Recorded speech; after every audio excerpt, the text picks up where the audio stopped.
2024 году торжественно на международном уровне отмечается 300-летие со дня рождения великого поэта и мыслителя Востока, основоположника туркменской классической литературы Махтумкули Ифрагим, чье творческое наследие, являясь бесценным национальным достоянием, стало неотъемлемой частью сокровищницы мировой культуры.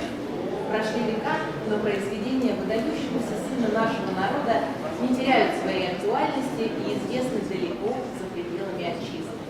Ибо в них обрели яркое выражение непроходящие общечеловеческие ценности: любовь к родине, гуманизм, миролюбие, призыв к созиданию, дружбе и братству.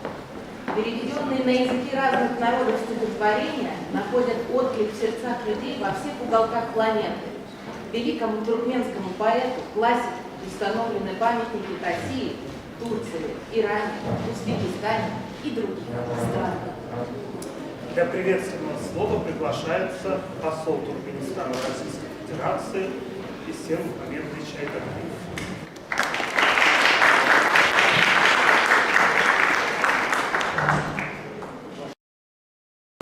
Ваше превосходительство, дорогие друзья, уважаемые гости, рад приветствовать вас в этом зале, приветствовать представителей дипломатического корпуса, культурной общественности, наших соотечественников, также всех гостей на сегодняшнем мероприятии.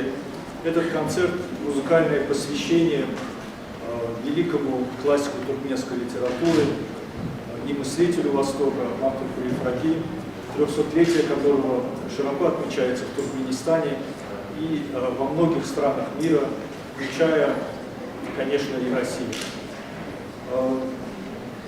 Столь широкое чествование Махтумкули закономерно. Его философия и творчество является национальным достоянием туркменского народа и национальным достоянием туркменского народа и также неотъемлемой частью мировой культуры. Для нас, туркменских дипломатов, очень отрадно, что имя и творчество Махтумкули уважаемо и почитаемо в России. Много мероприятий запланировано в этом году для проведения в Российской Федерации, в различных ее областях. Вы наверняка знаете, что в этом году также планируется открытие бюста и памятника Махтумкули в Москве и Санкт-Петербурге. Для нас очень важно, что эти мероприятия поддерживаются нашими российскими партнерами. Мы рассматриваем это как символ уважения, взаимопонимания и дружбы, который характеризует отношения между нашими странами. Пользуясь случаем, я хотел бы выразить благодарность музейно-выставочному комплексу Российской академии художеств, галереи художеств, галереи искусств Зураба Константиновича Церетели за возможность проведения такого мероприятия в стенах этого прекрасного галереи.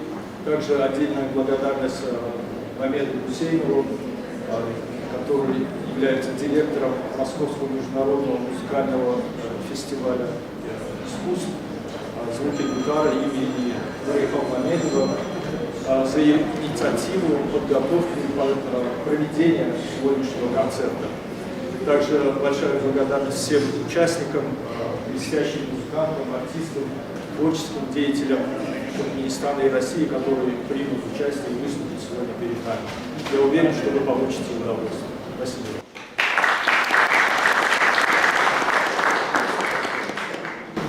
Махтумкули уникальный поэт, и вообще уникально, как он пришел к нам. В основном большая часть его произведений в 20 веке была восстановлена со слов вахши, это сказители, музыканты. То есть этот поэт пришел из музыки, можно сказать. Все его стихи чрезвычайно музыкальные, очень красивые, потому что их вот пели, из уст в уста передавали, и это, мне кажется, уникальный момент. А вот интересный факт, как бы взгляд со стороны.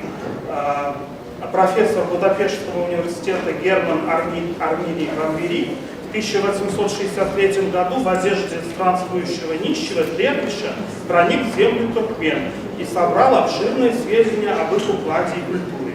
Особенно его потрясло то, какое благоговение испытывает каждый туркмен к творчеству поэта Махмуд-Кулиева. Он представляется как чудотворец, который постиг все книги, все науки мира, и книга его еще долго будет у туркмен занимать первое место после Корана. В высшей степени неизгладимое впечатление произвели на меня те минуты, когда мне случалось слышать бахши, поющего какую-нибудь из песен Махмуд-Кулиева. Начнем мы наш вечер с самого известного стихотворения Махмуд-Кулиева «Будущее Туркмении». Вот даже вы видите сегодня, оно у нас на экране. Читает Дарья Гусейнова.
Стихи Хаджика Калиева «Песнь о России».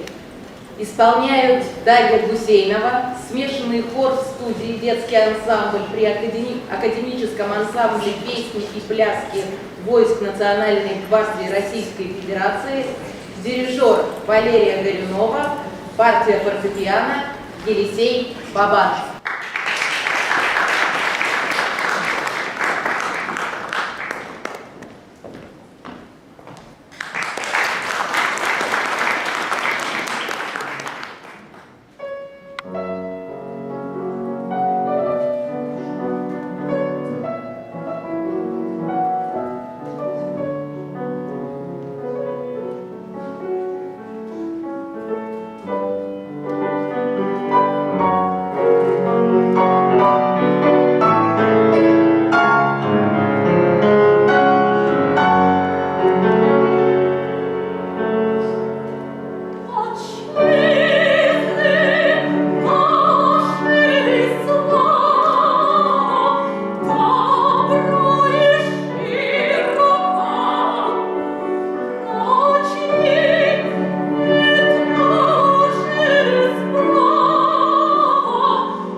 И это уникально, что эта песня у нас даже находится в балете Петра Ильича Чайковского «Щелкунчик» в танце кофе. Он ее использовал. Но это не единственный факт, когда русские композиторы обращались к туркменскому фольклору, как, например, народная песня «Гранатовое дерево» Нарагаджи звучит в опере Руслана Людмила Михаила Ивановича Глинки. Много мелодий мы обнаружили в опере «Князь Игорь», там как раз вот балет «Половецкие пляски», там несколько формул и мелодий туркменских. Также Александр Алябьев сделал обработку туркменской песни. Так что у нас такое огромное переплетение. И все наши туркменские композиторы классики также учились в России, в Москве или в Петербурге. Поэтому вот у нас, можно сказать, такое единое культурное поле. Сейчас эта песня прозвучит в исполнении лауреата 7-го фестиваля «Звуки гитары» младшей группы Марии Таракановой.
Желаю вам побольше ярких красок в жизни и успехов в вашем творчестве. Спасибо вам за все, что вы для меня делаете.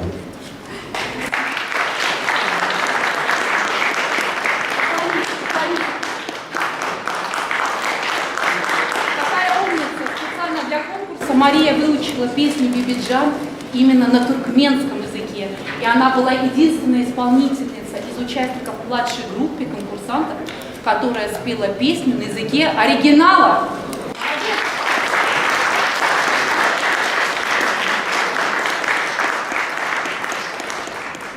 Следующее произведение, которое мы услышим, было написано и прозвучало на открытии Олимпиады 80.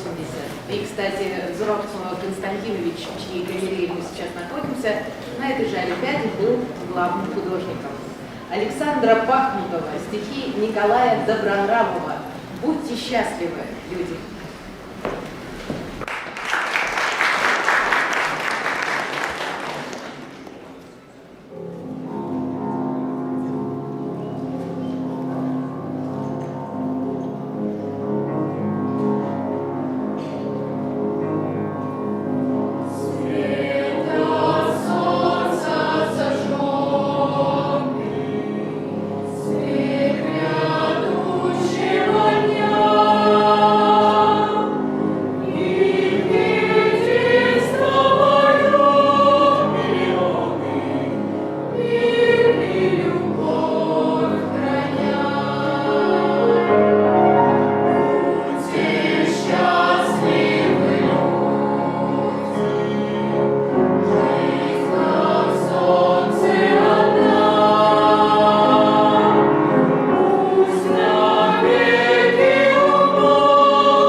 Расскажу вам подробнее о человеке, чье имя и носит наш фестиваль. Конечно же, про Нуры Колмамедов.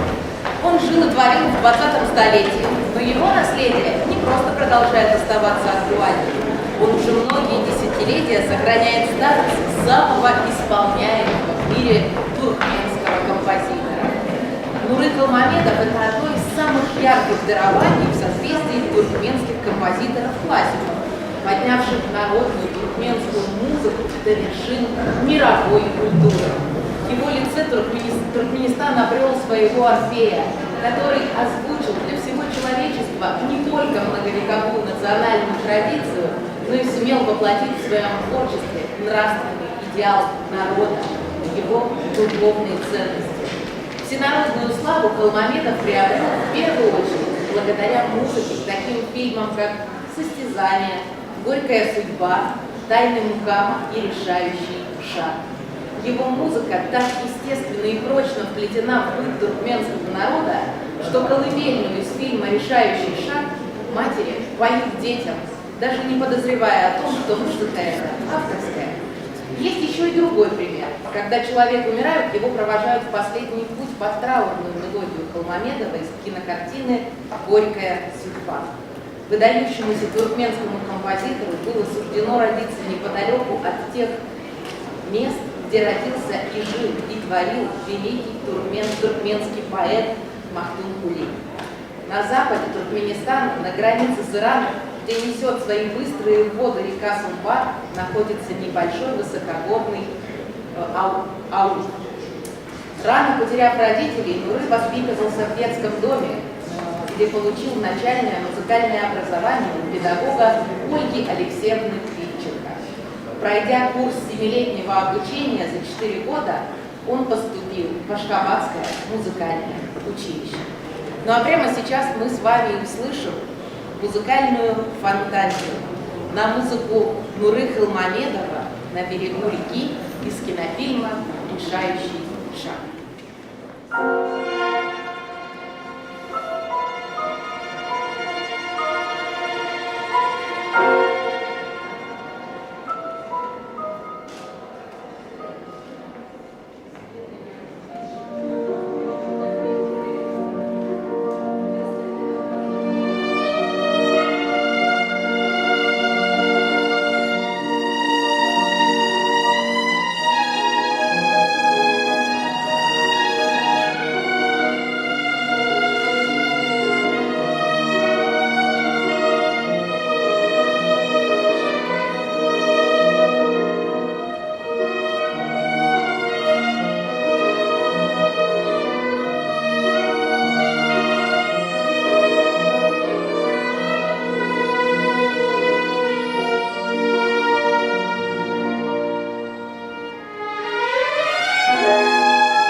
Мамед Гусейнов «Рассыпанные жемчуга». Музыка из оперы «Соломон».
песенка Добрана из кинофильма «Приключения Добрана».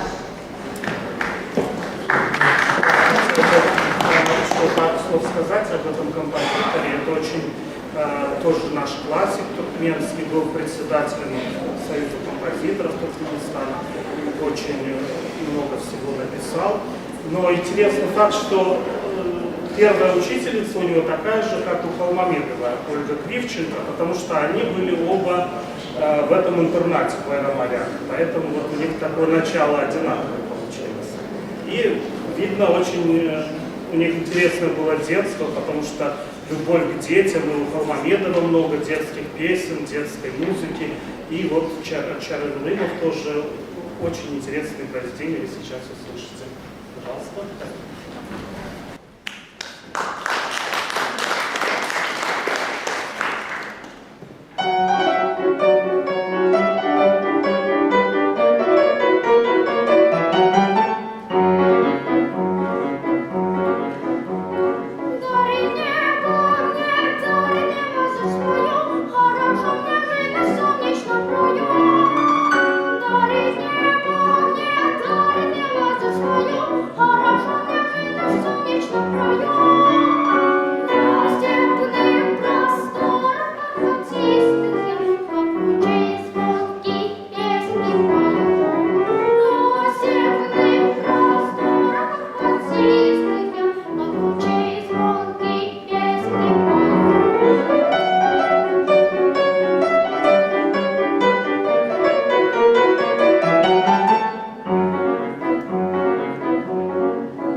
Слова написаны не на чисто итальянском, а на неаполитанском диалекте. По легенде, история этой песни связана с Россией. В Санкт-Петербурге состоялась ее премьера, а написана она была по заказу мецената графа Поленова. Дворянская семья Поленовых была известна в Санкт-Петербурге своими культурными салонами. Василий Поленов очень увлекался Италией, где он написал несколько полотен за многие годы его там пребывания и жизни. Эдуардо имел с собой текст стихов друга Джованни, когда путешествовал по югу России, и предположительно в Одессе ему пришла на ум мелодия, которую он и записал. Эту песню поют во всем мире и на многих языках. А еще существует такая интересная история. Во время чествования победителей Олимпийских игр в 1920 году дирижер оркестра не нашел партитуру гимна Италии, но из положения они вышли с песней «О соле мио». Все музыканты знали ее наизусть и вместо гимна успешно ее исполнили. Эдуардо Ди Капуа, стихи Джованни Капура «О соле мио». Мама, я тебе хочу сказать, что у тебя сегодня день рождения. И я тебя хочу поздравить, чтобы у тебя было, у тебя был здоровье, чтобы твои мечты сбывались. И, «О соле мио» в переводе с итальянского «Мое солнце». Я тебе его хочу спеть, подарить, потому что ты наше солнце.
Пришла наша большой партнер, это руководитель информационного агентства «Музыкальный Клондайк», главная газета музыкальная в России. И мы рады, что вы нас освещаете, да, столько лет наш фестиваль. Спасибо большое. Да, действительно очень приятно поздравить наших партнеров с таким замечательным праздником, событием, которое здесь сейчас происходит. И действительно это важно, и особенно в наше время, что мы сохраняем дружбу культур, народов, да, и люди более глубоко начинают узнавать, познавать вот этот вот бесконечный мир, великий мир культуры, который, собственно говоря, и держит нашу цивилизацию еще до сих пор, потому что если бы не было культуры, не было бы и цивилизации, это факт. Дорогая Дарья, но я все-таки хочу сказать, что сегодня пойдет праздник, и поскольку у тебя день рождения, лично от меня и от информационного агентства «Музыкальный Клондайк» прими наш вот подарок. И мы хотим тебе также вручить наш сертификат на публикацию имиджевой статьи с тобой. Мы очень рады, что ты соединяешь русскую и таджикскую культуру и туркменскую, простите.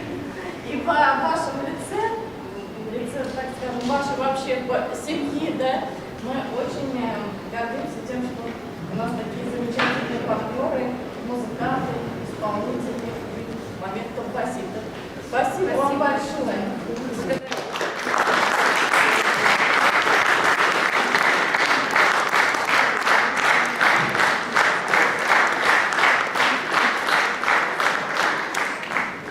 Нуры Холмамедов, романс Гелера.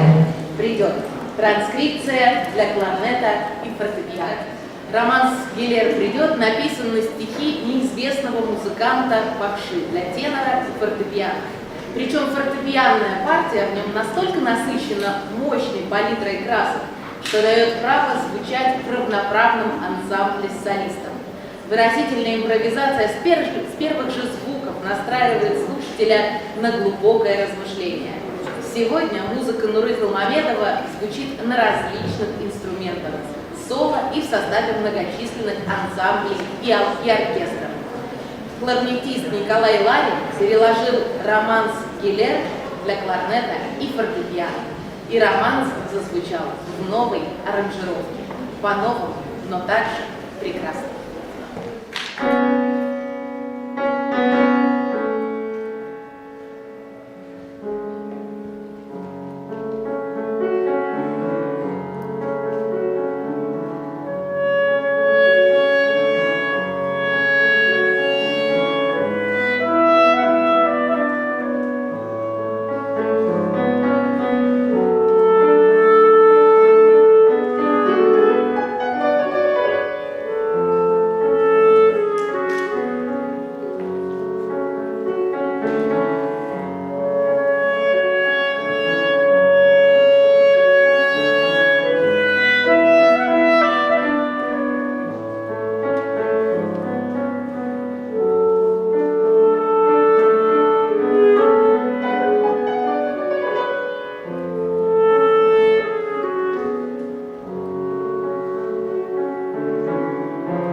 Нуры Холмамедов, колыбельная из кинофильма «Решающий шаг». Русский текст Жанны Смелянской. Жанна Леонидовна сегодня присутствует в нашем зале. Это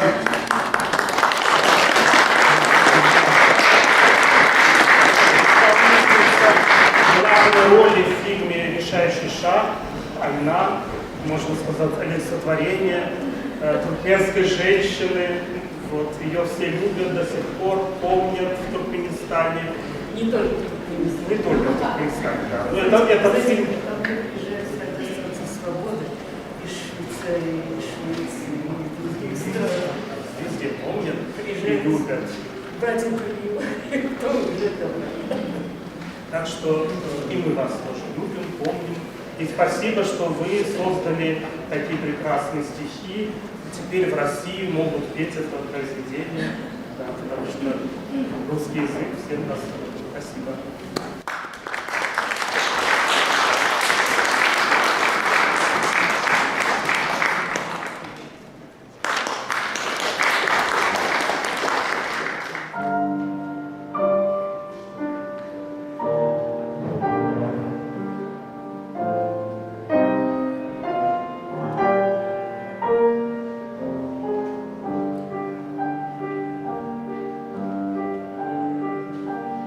Ты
году был выпущен нотный сборник «Избранные вокальные сочинения композитора Мамеда Гусейнова». Кстати, он у нас здесь сегодня представлен. С иллюстрациями известного художника Зураба Церетели. В вокальный сборник вошли избранные вокальные сочинения, созданные в период с 2007 по 2017 год. Издание посвящено 260-летию Российской академии художеств и служит ярким примером сотрудничества и сотворчества живописцев, поэтов и композиторов.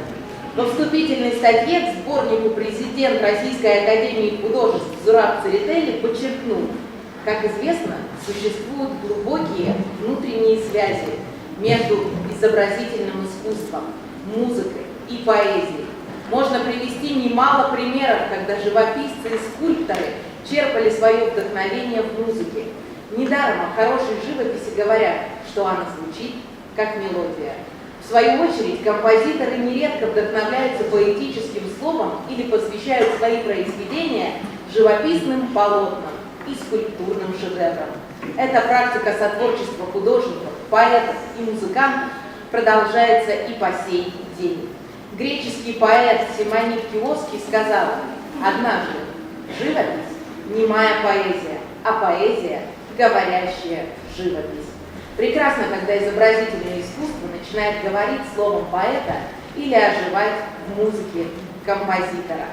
Ярким примером такого взаимопроникновения служит романс «Яблоко» композитора Мамеда Гусейнова, положившего на музыку стихотворение поэта Андрея Дементьева, который, в свою очередь, создал его под впечатлением скульптурного ансамбля, находящегося в зале познания добра и зла музейно-выставочного комплекса Российской академии художеств.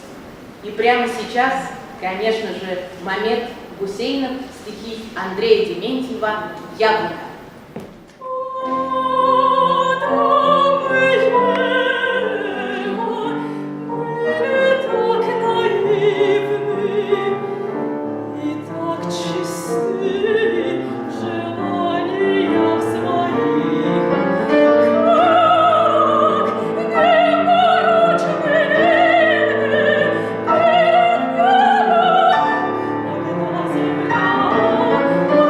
Свободою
роза и соловей.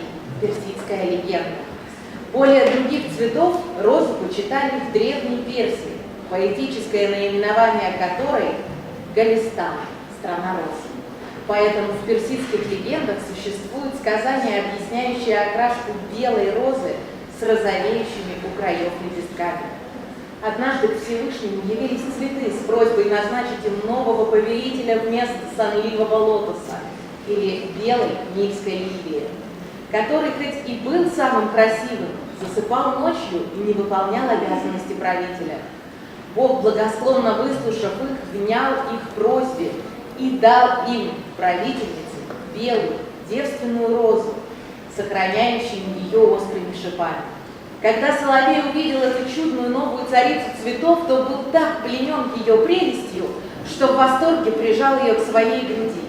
Но острые шипы, как кинжалы, вонзились ему в сердце, и теплая алая кровь, брызнув из любящей груди несчастного, оросила собой нежные лепестки дивного цветка. Вот почему, говорит персидское сказание, многие наружные лепестки розы и до сих пор сохраняют свой розоватый оттенок.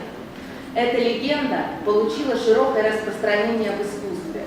В Туркменистане в 1942 году Адриан Шабашников в соавторстве с Данагатаром Авезовым создали оперу «Гуль и Биль-Биль. Роза и соловей» на основе философской сказки поэта XVIII века.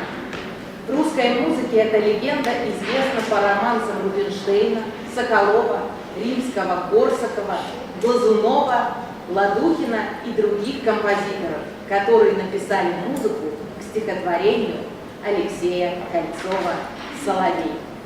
Николай Андреевич Римский-Корсаков, стихи Алексея Васильевича Кольцова, «Восточный романс».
Гусейнов, два романса на стихи Шарля Бодлера для музыка, для Витансьон Вояж, приглашение в путешествие.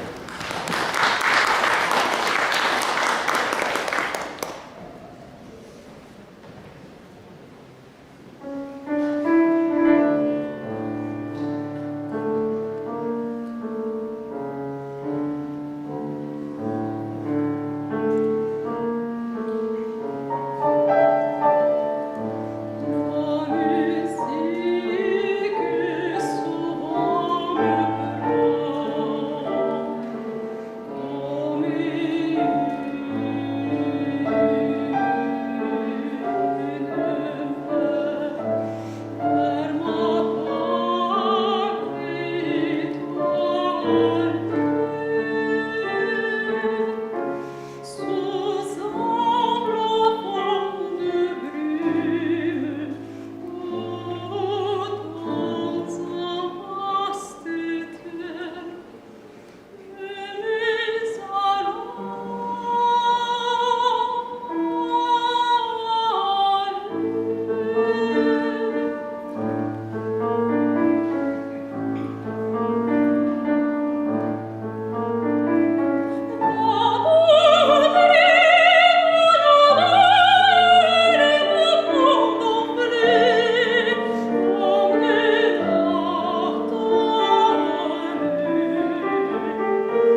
стихи Тристана Клинзора, поэма «Волшебная флейта» из вокального цикла Шахерезада.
Финальная сцена оперы Кирилла Волкова «Живи и помни» по одноименной повести Валентина Распутина монолог Настены.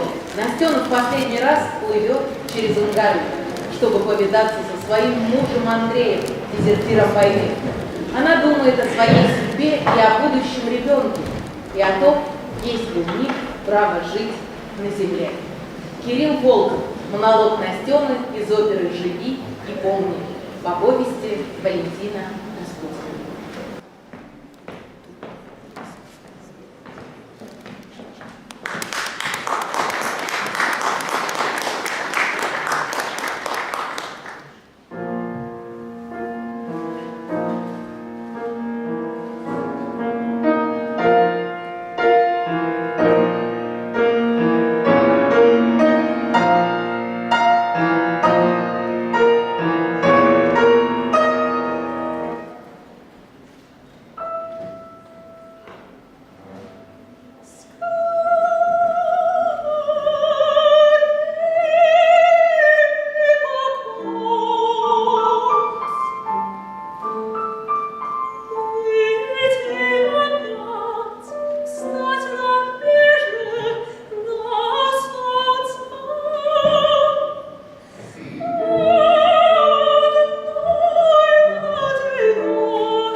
стихи Михаила Лермонтова «Молитва» исполняют Мария Петерева сопрано и Мария Буянова фортепиано.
Сейчас уже подходит к концу, осталось несколько номеров, и я бы хотел поздравить наших попечителей, наших меценатов, кто помогает нашему фестивалю. Это Магомедова Аминат Гимбатовна, за многолетнюю поддержку Московского международного фестиваля искусств звуки гитары имени Нура Холмамедова.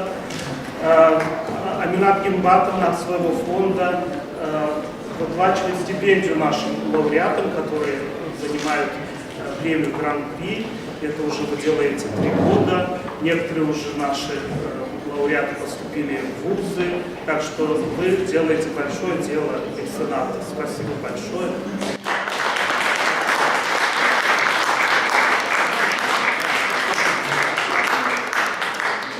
Дорогие гости, для нас огромное удовольствие и честь поддерживать наше участие дела, как фестиваль, ваш фестиваль шел в современном многообразном мире сохранения истоков, сохранения самобытности. Это дорого стоит, потому что даже учеными доказано, что если человек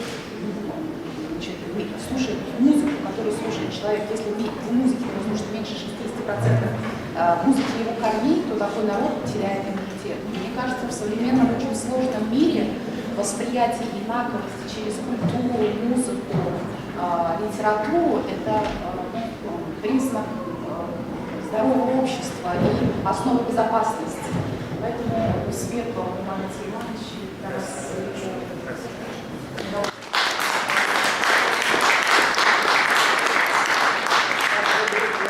Поблагодарить Екатерину Анатольевну Таркунову за помощь в организации 7-го Московского международного фестиваля искусства гитара имени Нуры Холмамедова, который прошел в прошлом году. Спасибо большое.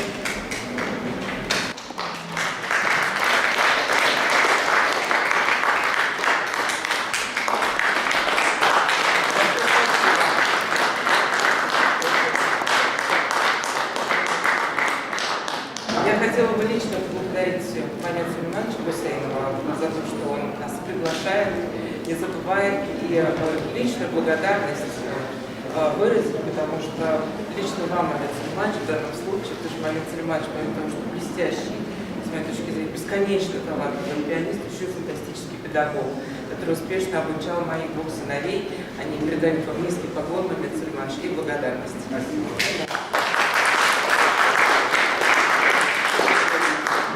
Также мы благодарим Туркменское посольство за попечительство.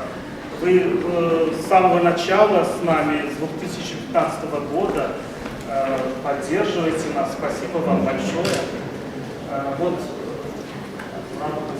Ну, сначала не от меня, не от вас, кстати, если можно. Да. Я очень рада видеть вас в этом зале. Я очень благодарна Мамеду, который выполняет на самом деле невероятную миссию. На самом деле 10 лет фестиваля «Звуки Дутара», да? Да, потому что вот пандемия, она немножко остановила, но 10 лет уже здесь звучит музыка разных народов. И Зураб Константинович, как человек большой души и всенародный художник, для него это тоже большая радость. И у нас в зале «Яблоко» приходите каждый ноябрь. У нас проходит этот необыкновенный фестиваль, где соединяется музыка разных народов. Ну и, конечно, я очень благодарна вам, что вы пришли. К нам приходят послы в этот зал.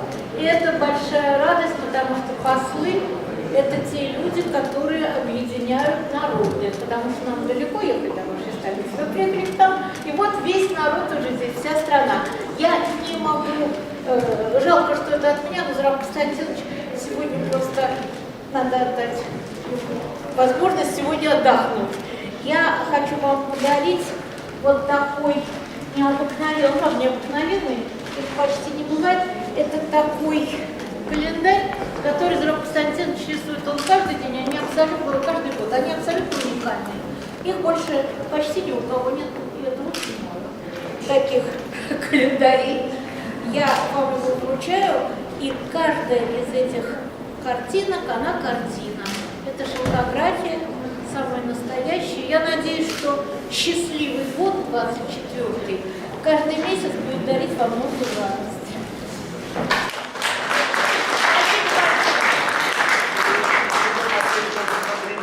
Львовна, которая является исполнительным директором тоже нашего фестиваля, очень помогаете нам. Спасибо большое. Спасибо.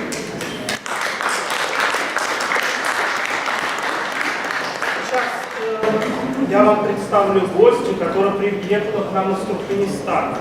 Она педагог Туркменской национальной консерватории, очень известная певица в Туркменистане, Жанна Саян. И она любимая ученица Мединет Шахбердыевой. Это была такая уникальная певица, соловей Туркменистана. Мы сегодня говорили о педагогах. Вот без начального образования, без педагога невозможно было бы, наверное, получить нам такие имена, как Чавен Урымов, Нурых Алмамедов. Но я думаю, что и без исполнителей невозможно, чтобы композиторы заняли свое место. И вот Мединет Шахбердыева это была уникальная певица, которая всех композиторов вдохновляла. Она сразу, если слышала, что композитор, она сразу просила написать произведение для нее. Она спела, я не знаю, наверное, больше 500 премьер разных композиторов. Это и Таривердиев, и Халмамедов, и Чарен Урымов для нее написал концерт для голоса. То есть это уникальный человек. И также мне вот посчастливилось общаться с ней. И вот вы услышите монологи Махтум Кулифраги, но оперу это тоже благодаря ей. Она меня попросила после очередного концерта, на котором она присутствовала, она подошла ко мне и сказала: ты должен написать на стихи Махтум Кули. Ну, я написал, и вы сегодня это услышите. И вот какая-то у нас сегодня связь произошла, что вот Жанна Саян исполнит произведение Нурых Алмамедова, это Хайрана Галар, «Очарован тобой», на стихи Малонебеса, в редакции Шахбердыевой.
написаны в период с 2007 по 2013 год.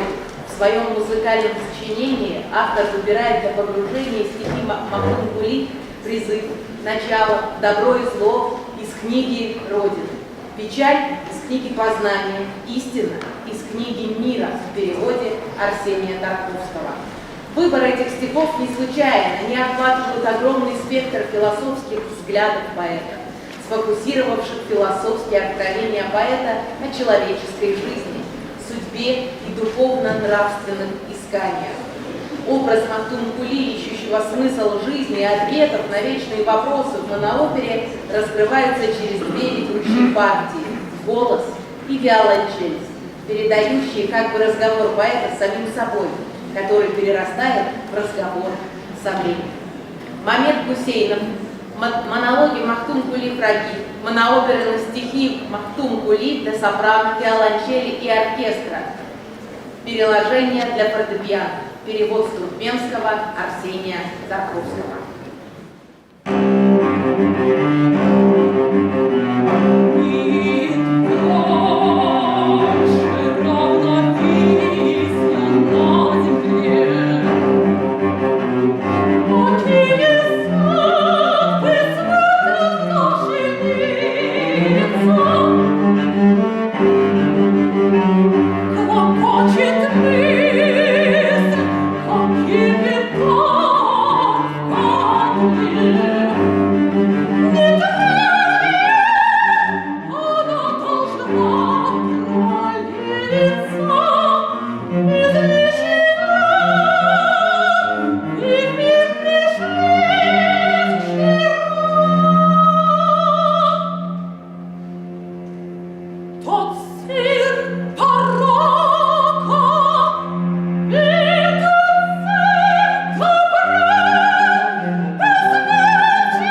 друзья, что вы выдержали такую музыку серьезную, такие стихи. Это очень, мне кажется, сегодня актуально, эти все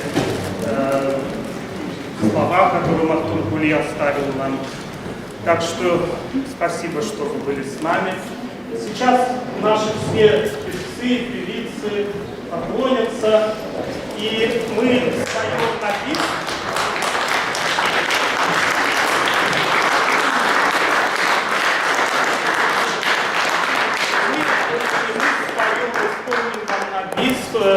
Песню, которую, я даже думаю, представлять не нужно, но эта песня тоже из туркменского кинофильма «Хитрость Старвашева». И я думаю, что вы сейчас все будете нам ее подпевать.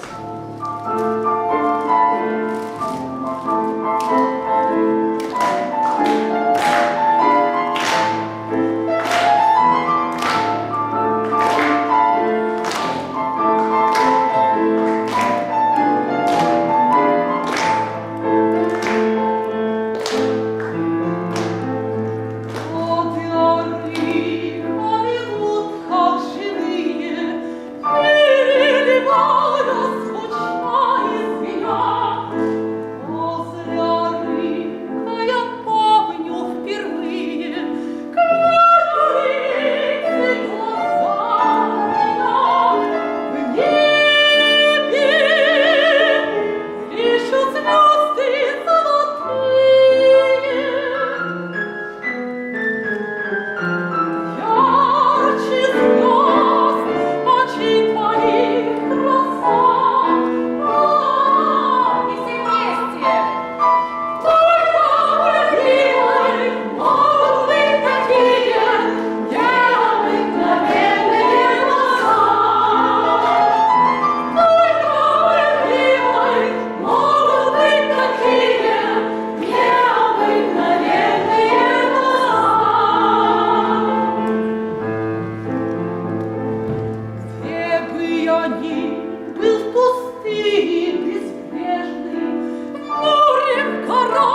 огромная честь и радость сегодняшняя встреча с вами. Благодарим вас за ваше внимание, за то, что вы сегодня были в храме музыки. И я поздравляю своего драгоценного супруга Мамеда Сулеймановича с таким чудесным исполнением. Я надеюсь, что до ваших сердец мое исполнение монологов Махтум Кули прозвучало и стало понятным. Я рада, что эта опера появилась в мир, вышла сегодня для такой потрясающей публики. Спасибо, что этот день и мой день рождения вы разделили вместе со мной. Спасибо.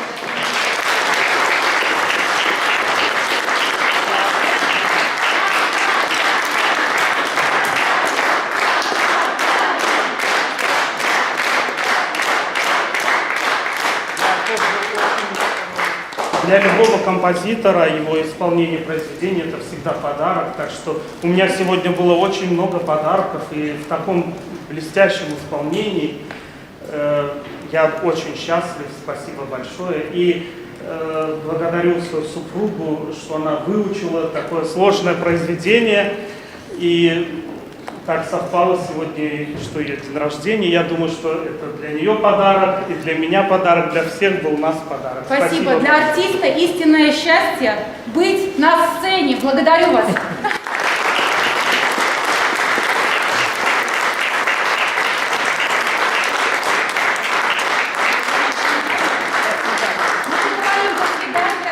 А надеемся и говорим вам до новых встреч.